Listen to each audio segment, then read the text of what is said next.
Hello, my name is Archana Paul, a lecturer from Pravara Medical Trust, College of Pharmacy, Shevgaon. So, our next topic is anti-leprotic drugs or anti-leprotic agents. Then we have to see first what is leprosy. Leprosy, it is a disease which is caused by an organism, Mycobacterium leprae. You can see here in the images, a leprosy patient is someone who has a skin patches or patches with a definite loss of sensation, and these patches, they can be pale or reddish or copper colored. They can be flat or raised. They do not itch and usually they do not hurt. There is a lack of sensation to heat, touch or pain, and they can be appear anywhere on the body. So you can see here in the image, it is a disease which is caused by Mycobacterium leprae, and the patient who is suffered from leprosy, he has a skin patches or patch with a definite loss of sensation. So the drugs which are used in treatment of leprosy are known as anti-leprotics or anti-leprotics agents. Next, it is the classification of anti-leprotics drugs. It is divided into 5 classes. Sulfone, example is dapsone and solapsone. Second is thiacimicarbazone derivatives. The example is thiambutosine. Next is phenanzyne derivatives. Example is clofazimine. Miscellaneous drugs example is thiacetozone. And the last is long-acting sulfonamides. The example is sulfadoxine. Then we will see one by one. First is clofazimine.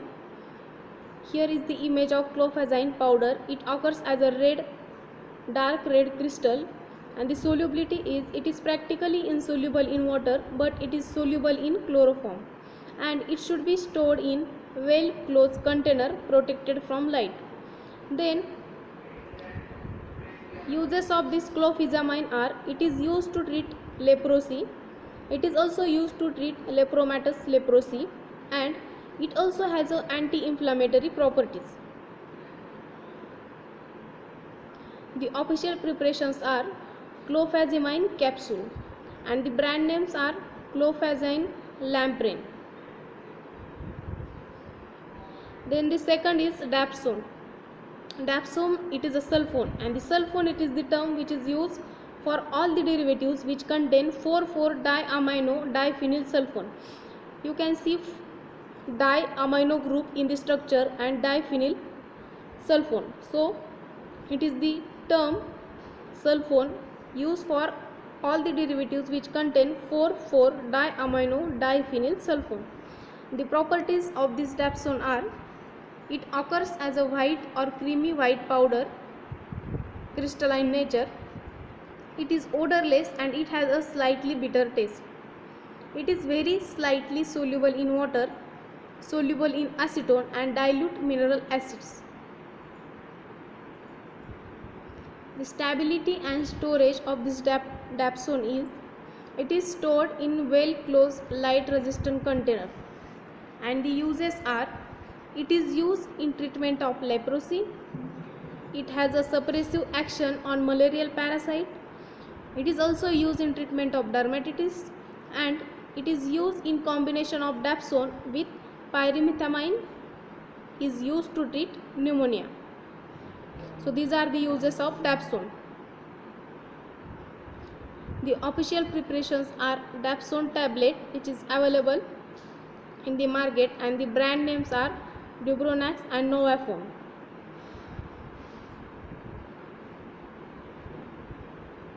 Next is thiambutosine USP.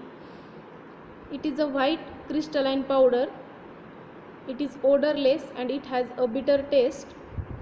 It is practically insoluble in water, soluble in chloroform and solvent ether.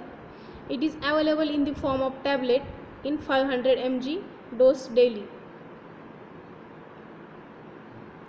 The storage is, it should be kept in well closed container protected from light, and the uses are, it is useful in treatment of lepromatous leprosy and tuberculoid leprosy. And the last is solapsone. So this solapsone, it is a white powder which is soluble in water and insoluble in alcohol. It is used in treatment of leprosy, but it is considered as a less potent. The storage of this solapsone is, it should be stored in a well closed container protected from light, and the brand name is sulfatron solsulfone solapsone. So here we have covered this topic, anti-leprotic agents, in which we have studied 4 drugs in this topic. We have seen what is leprosy, definition of leprosy and classification of the same. Leprosy, it is a disease which is caused by organism Mycobacterium leprae, in which the patient has a small patches on the body, on anywhere there is a lack of sensation to heat, touch or pain, and the patches usually do not hurt and they do not itch. These patches may be flat or they may be raised, and they may be occur in pale or reddish or copper colored. So the agent which are used in treatment of leprosy, they are known as anti-leprotic drugs. We have seen this classification. First we have seen clofazimine, then we have seen what is dapsone, properties of dapsone, uses of dapsone, stability, storage, preparations. And then we have seen thiambutoxine drug which is useful in treatment of leprosy, then solapsone. So all these drugs are covered. So thank you so much.